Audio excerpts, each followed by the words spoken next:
Wahai Presiden kami yang baru.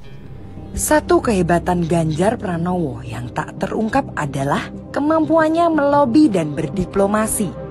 Perpaduan keluasan berkomunikasi dan mengenali karakter lawan bicara. Ganjar mampu menempatkan diri dalam setiap kondisi dan situasi. Lihat saja di akun IG dan YouTube-nya.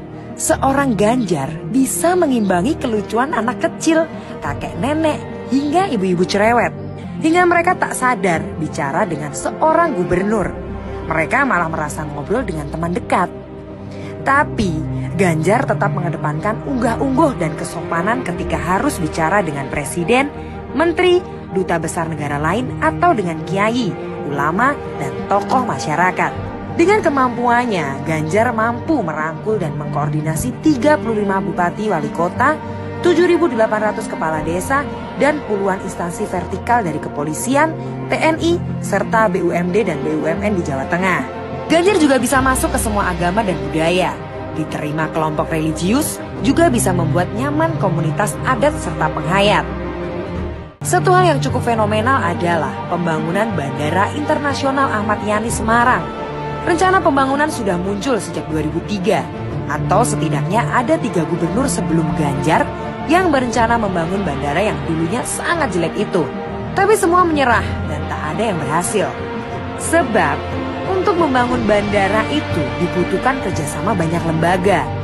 Dari Kementerian BUMN dan Angkasa Pura sebagai pengelola bandara, TNI AD sebagai pemilik otoritas lapangan terbang, Kementerian Keuangan yang punya uang, Kementerian Perhubungan yang ngurusi transportasi udara, dan pemerintah kota Semarang yang punya wilayah serta jalan akses ke bandara.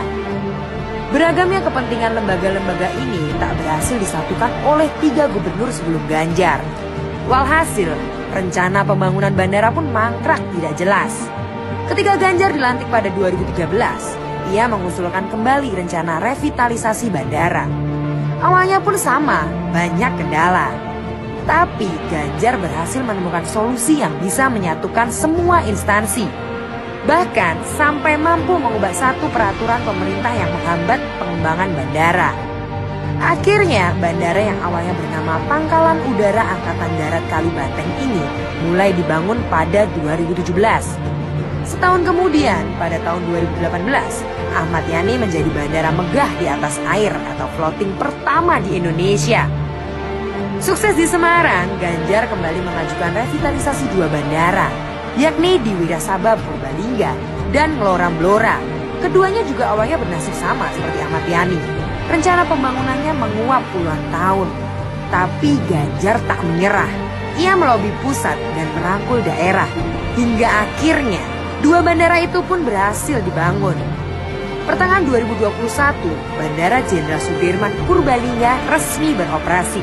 Dan pada akhir 2021 ini, Bandara Ngeloram Blora diresmikan oleh Presiden Jokowi. Sebenarnya masih banyak cerita lainnya.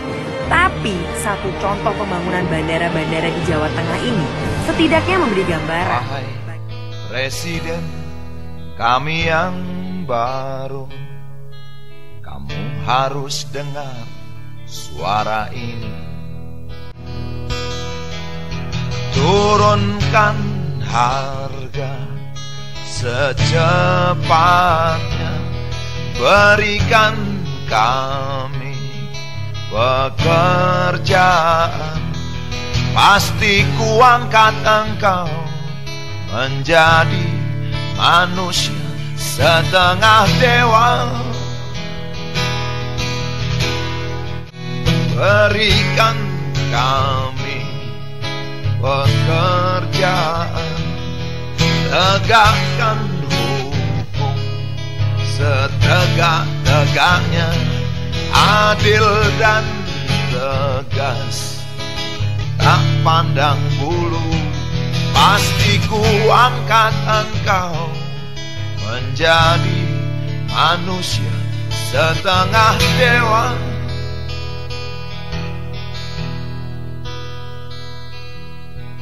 Wahai Presiden kami yang baru, kamu harus dengar suara ini.